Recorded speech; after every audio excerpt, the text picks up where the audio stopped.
What was the thing you were saying about the Star Wars background so that we can use a pattern interrupt to pattern interrupt everyone on YouTube? Yeah, so yesterday I had a guy come on a call with Yeah. a Star Wars virtual background, and I was it's like, "What's going on, man? You in a spaceship right now? You calling in from space?" And it was Easy. a pretty good Easy. pattern. He helped you pattern interrupt him. Yeah, yeah, yeah. Dude, Yeah. the man who was doing 10K as a closer without offer stacking. I just did an interview with Charlie before this, and we were talking about offer stacking. I was like, yeah, everyone needs to offer stack to do whatever, and you're doing it without offer stacking. So good on you, bro. Good stuff. Colin, you're here, bro. You were one of the first 8 people who joined our program. I think like when we launched it a couple months ago, you were like maybe number 2 or 3 who came in. You straight up rode and just dialed in and roll with it, bro. So I'm super happy we're doing this interview, shooting the shit. Tell us who you are. Tell us about like who Colin is and what you do and all that, and then we'll go from there. Yeah. So, been in sales coming up on 2 years. Got into my first. Um, got into it trying to find a way to learn a high income skill, make more money. I'm not an educated man. I was in the workforce, kind of capped 3K a month. What was I your knew work background, by the way? mainly like trucking and delivery. Mm, Uh, that's where I came from. I didn't know that about you, Uh, actually. yeah. So yeah, I mean, ever since I got out of school, I was always trying to, I was always, researching, trying to find ways to like start a business. Mm-hmm. And I was really lazy. That was one of the things that I had to overcome about myself is that I wanted to find a way to make as much money as I could with like as little input as possible. Mm-hmm. And so I dabbled around with like trading, all this stuff. Wasn't working. And the reason it wasn't working, because I wasn't working. I wasn't committed to myself. Fast forward a few years, I kept hearing stuff about sales. Read a Grant Cardone book, got me super motivated. Um, but sales, I never saw myself in it because it doesn't fit my personality, doesn't fit my strengths that I was given. Um, so I was like messing around on Twitter, paying attention to like crypto Twitter. I was in the crypto Twitter space, trying to find the next like coin that was going to moon. And then I started getting fed like high ticket sales stuff in my feed. Mm-hmm. And for whatever reason, I was just like, super intrigued into it. Um, Paid attention to a couple guys on Twitter for like a whole month. Um, Bought one of those, you know, programs that are marketed to the masses, make 10K a month, just hop on Zoom calls, Mm-hmm. answer questions about a program, make 10K a month. Mm-hmm. And That's like the marketing that was speaking directly to your heart, Colin. yeah, yeah, it's easy. Anybody can do it. Yeah. That's what I was told. And so yeah, I mean, I got in there. Didn't really make anything happen. Like that was like May of 2022. Mm-hmm. Um, didn't really make anything happen for like 6 months. I was just like mock calling with other dudes that also didn't know what they were doing. So it was like blind leading the blind. Mm-hmm. And I was always told that, you know, don't worry about skill set, worry about getting on an offer. The Mm-hmm. offer is, but you can't get on an offer if you don't have skill set, you don't have proof of concept within yourself. So that was a big challenge for me is kind of went through like the imposter syndrome. Like, what am I doing? Like, I know I don't have like a skills, like a base of skills. How am I going to be taken seriously? And I wasn't Were, taken serious. were you on an offer at this point or no? No, Okay, gotcha. I was trying to go, I didn't even know like phone setting or DM setting existed. I was Mm-hmm. just going straight into closing. That was what that Mm-hmm. program was geared around.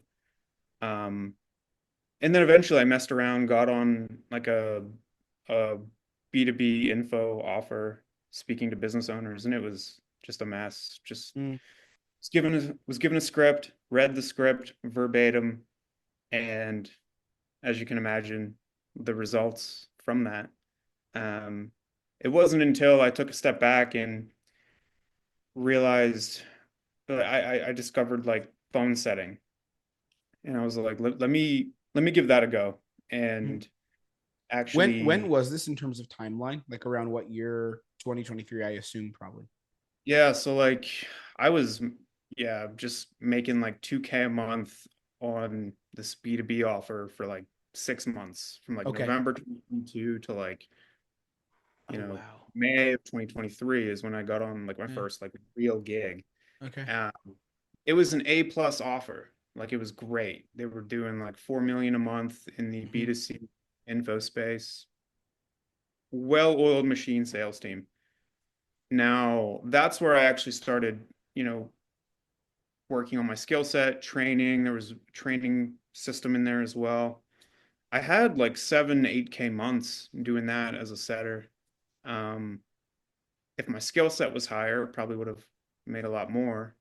Um, but that's when it really clicked for me and started making money in the space. But I mean, moral of the story is I ate shit for a long time, and I was, dumb enough to keep going. And Mm. because like Is most is that people, dumb a good dumb, or you're saying that's a bad dumb? good dumb, because A good dumb, yeah. most people I've they come into the space, it doesn't work for a couple months, they move on to something else. Um, but something within me, I just wouldn't stop. So, That's one of the most interesting things about you, bro, because I've gotten to know you. Um, and for a solid, like I guess 6 months, we were seeing each other 3 to 5 days a week. Got to know you well. We've had multiple one-on-one convos. Something that I really appreciate about you that I think is very unique about you is like your relentless continuation and effort and grit. And I mean that like very specifically to you. All the guys on our program, people that you know, that people I consider, and I'm sure you consider friends, Sati, Amon, like all the guys that you came in with, they all have grit, yes. But you, in your journey, at least training with me and what I've seen from you, there was a lot of moments where you like got stuck on shit, where you got frustrated, where to be honest, for the first 3, 4 months, you didn't see great increase in income. That's the truth. Like I'm very transparent. I hope it's okay I say that. Like you kind of had like a lot of plateaus, more than I've seen with my other guys. That's the truth. But there was something where you always like kept coming back, even when you renewed with us. You're like, hey, I'm going to keep going. That was the most shocking keep going to me. Since then, we've had other people who renewed, but at the time, I was like, wait, oh wow, what is it about you or within you? I don't know how to even ask the question. That is like, I'm just gonna keep going, even if like the light isn't at the end of the tunnel. Because I don't know if it always was for you, or what is it? What changed? Because I guess you weren't like that before. um, I'm a firm believer in there's n there's no such thing as failure as long as you keep going. So it's just learning from failures and keep showing up and keep training until you get to where you want to be. And then there's more levels to unlock from there. Hmm. Um, I just there was just no reason to stop. Because you have I see the same things with prospects. You have, what's more important, like the ideal future that you desire, or is it the thing that you're running away from? Hmm. And to me, it was the thing that I was running away from, for the most part as the driver, because I don't really have a backup plan. My backup plan is, you know, go back to the workforce, make 3K a month, Hmm. work 40 plus hours a week. Like that, I did that for too long. Hmm. That is a big driver. That's huge. Tell me about numbers. So you are a 10K plus per month closer now. What are your numbers at? What have you seen in terms of cash collected, all that stuff? We always talk numbers. Where are you at? So we're in mid-November. We'll Mm-hmm. talk October. Um, October, I took home just over 11.5 for the month. Um, not including base pay. Now my base pay, it fluctuates month by month, but I just got a definitive increase in base pay, with more like admin activities to like Mm-hmm. stay on top of for the team. Mm-hmm. Um, so yeah, I mean, it's only going to keep growing, and we have some big Incredible. plans for. I'm kind of married to this offer. We have big plans. When you said I'm kind of married for a second, I forgot we were talking sales, and I was like, is this he's gonna reveal something new? Colin's married. Okay, continue. Married to the Yes, offer. yeah, we have some big plans for 2025. Mm, Some really big things, and we're just going to keep growing. love it. So. Yeah, and you know what's cool is like I think you found a way to like leverage your skill set increase within the job opportunity, the offer opportunity that you're on. And something I know you and I have talked about before is like, do you offer stack? Do you not? And you told me we had a real talk, I think like 2, 3 months ago. You were saying you're very locked in and kind of committed to the situation that you're in because you see the vision, you see the potential, you see the future. And it's very clear that that future is paying off. Like you're by all means like a founding member of a very cool company. And, you know, I've seen kind of what they do and it's very well done. And the business owners are very locked in. So I think that's really interesting when it comes to skill set and it comes to finding opportunities in the space. How do you feel like skill set ties into finding opportunities? Because I think there's a lot of confusion around this where some closers again are sold this dream of like opportunity, start with that, get on some biz op, and then they come and end up training with me. And I'm like, we have to change how they think kind of on the sales call and then they work with us and do better. What's the relationship between skill set and opportunities in remote sales? How does that dynamic work for people coming in? Yeah, it's interesting. You know, uh, it's a fact that a lot of people see results faster than others just because they're coming in with natural, tangible skills, that other people have to go through um, a long period of time to learn. So other people, some people come in with advantages. They're great networkers. They're great at building relationships with business owners. Um, and they can kind of get away with not having as high of a skill, and they get on an offer where people, the prospects are, they're showing up with their credit card in hand. And we're in 2024 now, coming into 2025. It's a lot. It's the space is a lot different than it was 2, 3 years ago, where skepticism is at all is at a it's at an all-time high. Everybody has been either burned in the past or knows somebody that's been burned in the past. And they're coming onto these calls with that skepticism in place. And the only way to overcome that is skill set. Um, so you it's opportunities and skill set. Skill set is most important. When you have the skill set, you can go into opportunities with confidence. If you don't have the skill set, you land a good opportunity. That opportunity, you bust that opportunity, or that opportunity loses for whatever reason. You're back at square one, and you don't have the skill set. So, some people get lucky. Um, that's a very minority. That's a very small minority. Um, but skill set trumps anything in this space. That's for sure. Yeah. I'd rather Yeah. have I'd rather have a skill set than an A+ offer any day. Yeah. Yeah. We've seen it. I don't know if you know people like this in the space, but I've seen it like guys that actually luck into a good opportunity and they don't have a skill set and they get bounced off of it. You don't see it all the time because people don't regularly get good opportunities if they're not, if like people don't vouch for their skill set. Right. But, yeah, I've definitely seen that. It's a common thing. It's not just like sometimes you regularly people will get hooked into sales space and not get anything if the skill set's not dialed in. All right, going technical for you, what do you think are like some of the changes that were made in your journey as far as because we've done a lot of work together? What are some of the things that were shifted in terms of skill set that took you from like kind of would call it mediocre to like above average in terms of experience to being like elite? Because if I look at your skill set, me just knowing you as a person, I consider you one of the best sales guys that I've seen in the remote space. At least I'm sure there's some Grant Cardone sales executive who could wrap rings around all of us, right? But I don't know that guy. So in the remote sales, at least, you're one of the better guys that I've seen. Like I think you could help anybody, coach anybody within reason. I think absolutely you could. So what were the things that turned the key for you in terms of your skill set acquisition that allowed you to perform at a higher level? And what did you hone in on? And feel free to get technical. Like I love these technical conversations. What was it for you? Yeah. Um, just a few things. First things that, the first thing that comes to mind is being able to navigate a sales conversation, no matter the archetype of the individual. Um,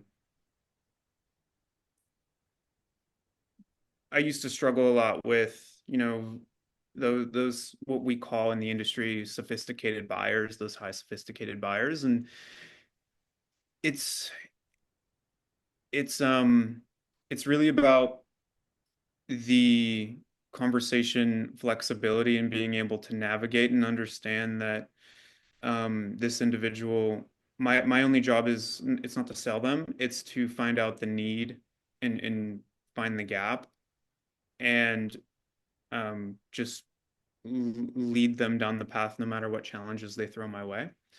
Um, so not treating every prospect as the same, um, going into the call and um, handling the conversation, giving it what it needs, um, to have the outcome at the end. Um, Second thing, this is more um, protocol and scripting related, but pitching. Like, I didn't know how to pitch before working with you, and that's probably one of the biggest takeaways from working with you, was actually learning how to pitch. Mm. Um, Pitching to the person based on their unique desires and fears, and how to really create that picture. Nobody gets pitched the same. Um, so pitching is one of those underrated topics in the industry. Um, and I really learned how to pitch working with you. And it's Awesome. changed a lot. It's changed a lot in terms of outcomes for me. Was pitching, that was a really big needle mover. Huge. Um, what also about objections? I know you dialed in objections a lot. What do you feel is I noticed you didn't mention it in those two things. I know you value it, of course. Yeah. But in terms of importance, where do you place objections in that hierarchy? Um, I kind of have my own answer to this. I'm curious if ours will align. I'm curious your perspective on it. But like, where do you think objections fits in that like must have this dialed in hierarchy in order to be like elite and perform? Because some people emphasize it crazy. Some people are like pre-handle everything and you'll figure it out. What are your, and I think there's merit to both of those potentially. What are your thoughts on that? I would put objection handling at the very top. Mm-hmm. Reason being is because when you know how to objection handle on the back end, you can objection handle on the front end and Mm-hmm. truly pre-handle objections, not, you know, the cookie cutter pre-handle techniques that everybody knows about. But I would put objection handling pretty high up on that list. Um, yeah. I think it's relative to who you are when you come in as well. Um, when we trained, was the first thing we worked on objections like primarily, or was it discovery? What did we like do first? Um, you mean as a group or? No, like with you, because I know I always give like specific directions, kind of. I assume I did to some extent. What did we prioritize first with you? Um, I'm not sure. Maybe it was I everything. needed work all around. Yeah, yeah. I had a good understanding of the entire process, Mm-hmm, um, mm-hmm. but I needed to dial in pretty much everything, and Sure. so we pretty much just polished everything top to bottom. Yeah. Um, I mean, Interesting. energy during objection handling is huge. Like the Mm-hmm, energy you give the prospect, and mm-hmm. that's that that means a lot more than like the words that you're using, just really how you're coming across while the prospect is in Correct. that flight state. Yeah, Um, yeah. that's one of the things that takes time Mm-hmm. to learn. And I think that that's probably the biggest thing For sure. that I learned here as well. Someone someone who's coming into the industry, let's say who comes from like just like standard blue collar work, let's say. We have a couple of guys like this now who on a similar path. We're on a similar path as you. Um, Someone who's kind of looking at sales as a way out of like the standard, as you know, who calls it like the matrix, right? Or like I would call it in YouTube, like the haze. What do you feel like is the best path they can take for success if they're not just in the online money space and have certain advantages already? Like, what are the mindsets or the path to specifically take for that guy or gal who's watching this and has been working in fast food, let's say, or has been working at the post office, and they're like, I want to get into online money, all that, and they're not trying to go for some quick cash grab, and they're like, I understand I have to work at this. What does that journey look like, and how would you tell them to like do it correctly? Oof. We asked the tough questions here, bro. Fail quickly. Um, First you need to identify if you need to identify what you actually want and identify within yourself and come to a conclusion that you're willing to go all in no matter what the outcome is. Um, you just need to go deep within yourself first before trying anything, I would say. Mm, Um, Going deep within yourself, being committed, and learning the skill and putting it to use. Um, but first, it starts with you. It starts with yourself. You have to go deep within yourself and really, you know, figure out your why and accept the fact that you're going to fail. mm, Um, there's going to be a period of failure. Now that length of failure, it's different for everybody.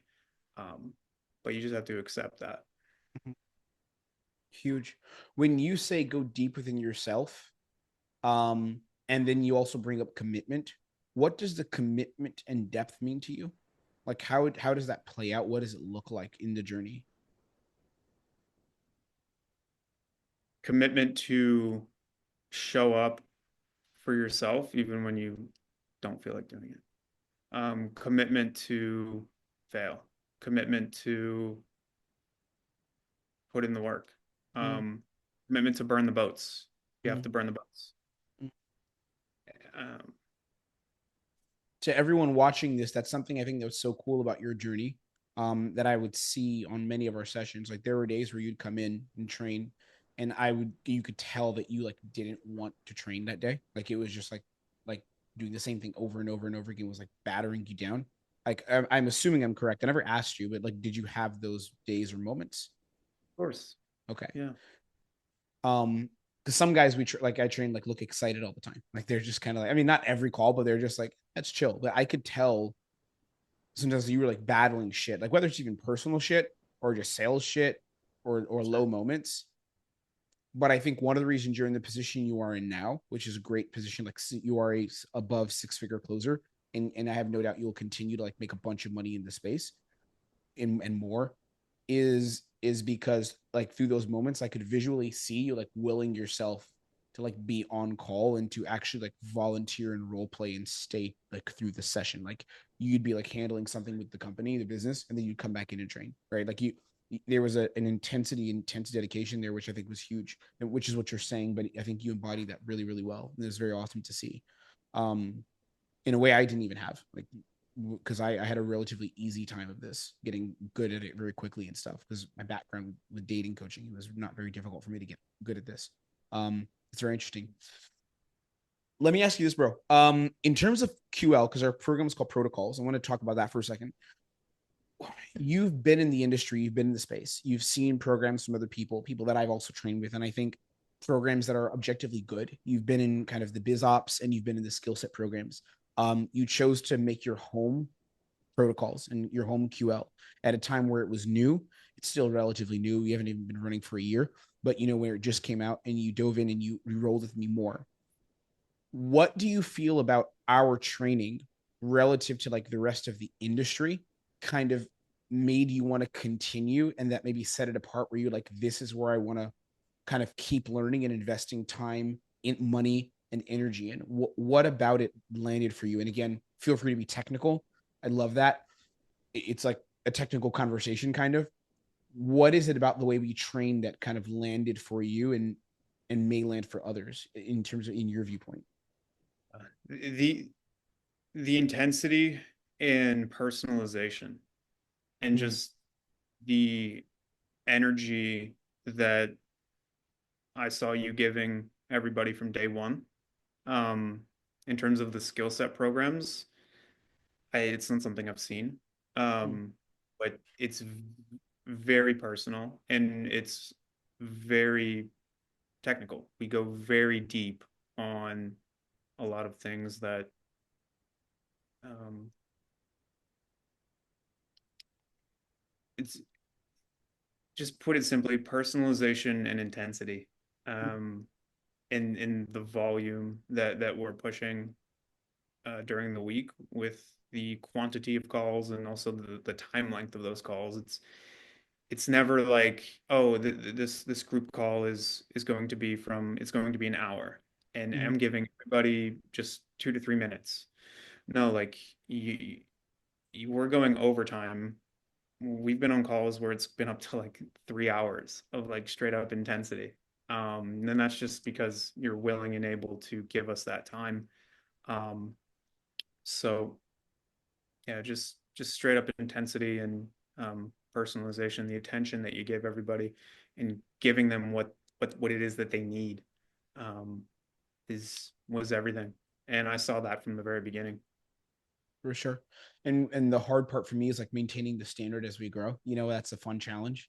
How do I maintain it? How do I keep that intensity? Or the intensity is easy, but like the personalization, how do I keep it up? It's a part of being a business owner. I mean, that's the challenge. Coming towards the end, because I know you're a busy man, you've got busy things to do. You got to keep pushing, got to keep closing. All right. If someone's coming in like looking at training and they're like, not even just us, but they're just looking at, where do I look for mentorship? Where do I look for a place to kind of find home as far as learning this skill set in this game?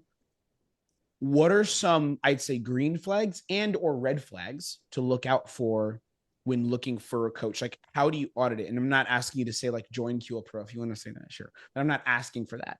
I'm asking like, just objectively, if someone's like in the sales space, I want to make it, and I'm looking to invest a couple grand, 2, 3, 4, 5, 10 grand in sales training. How can they audit like who's to be trusted, who not to, and what does that look like to you? How would you determine this? Yeah. Um, I'd say if the coach, it says a lot about a coach if they actually show their live calls to the public. Now, that was one of the first things I noticed about you when I came across your YouTube. I had known of you from like different Facebook groups prior, um, but it didn't take long. A few YouTube videos. I saw one of your call recordings. I saw you break down Tanner Cheatster's call, and Yeah, after I saw that, I'm like, this is the guy. This is the guy. I want to get around him. I want to work with him. Um, so if a sales guru, if you've never seen one of their calls before, I'd say that's a red flag. Um, Huge for red sure. flag. But um, but yeah, it's just finding somebody that you align with, and um, seeing the proof through what it is they put out there to the Mm, public. In call recordings is the biggest thing. yeah, proof is the game nowadays for sure. Um, yeah, bro. I mean that's it. You've had a great journey, and like again, I've said it already. I'll say it again. It's been inspiring to me to watch you push. You're not done. There's way more money to be made and way more growth to be had. You're at the beginning. You know. Yeah. That's been great. In terms of, I guess, your just advice, and you've already given a bunch of value here, but I just want to like maybe dive one more level into it. In terms of your advice again to like people coming into this space who are looking at this and who are, I wouldn't say the word suspicious, that's too strong, but people who are like hesitant on can they make remote sales and are on that fence of like, is this the path to go or is it not? What are your thoughts slash advice to them? Um, Not saying like tell everyone like go into remote sales because maybe it's not for some people, but like what's your view of the industry as a whole and the people who are like, is this a way out? I want to make it. What would your thoughts to them be, or like statements to them be as far as can they not? Where do they go? Where would you push them towards? It it really depends on um what their end outcome is. Like, do they want to get into this industry for quick money, or do they want to use it as a way to make money while building a skill set for the future so you can do bigger and better things? Um, I am I hate to do this on a call like this, but I'm not the biggest advocate for this industry. It's not for You most should. people. Yeah, I that's It's what I tell people on sales calls, man. it's really not. Um, and hey, I mean, it's reverse psychology, so that can make people want to dive deeper into it if I'm Those level 5 sessions, brother. We talk about it. We talk about it. Why do you feel like it's not for most people, actually? because I've seen it firsthand. Like the first Mm, program I got into, they marketed to the masses. People dropped like flies. You mm, know, you have to like I said before, I was just one of those people that were dumb enough to continue, mm, and it worked out in my favor, and I'm going to keep pushing. And there are going to be, bumps ahead, mm, and I'm prepared for that. mm. Um, Incredible. it's not a money grab. It's not a way to get in, make quick money, unless you already have like a really good connection, um, where they have people showing up to the call with their credit cards, and you can get lucky, but it's not going to happen for most people. You really have to do the dirty work and experience the pain. Um, if you're willing to do that, then it may be for you. But That's the honesty like we need, man. Like that's the truth. And I think we'll always stay. I will at least always stay open about that on these calls. In our marketing, we'll never market this as a biz off. If I have Colin, something that's seriously wrong in my life, you need to find me and like beat the hell out of me because something's off. But that's that. That's that, dude. Good to have you here. Good to chat with you. Should the people go look for you on social media or no? Because you're like a ghost. So do you want me to give you some shout out or no? It's up to you. It's your call. yeah, maybe in the future I'll have something and I'll have you put it in the description. Um, but as of now, no, don't worry about it. Stay a ghost. Good, very good stuff, man. You're gonna be that guy who like has all these connections in sales and making a bunch of money and as a ghost. Who's this guy? The underground mentor. They're gonna call you eventually. The underground consultant. All right. Goodbye, Colin. It was great to talk to you and great work, man. Goodbye. See you.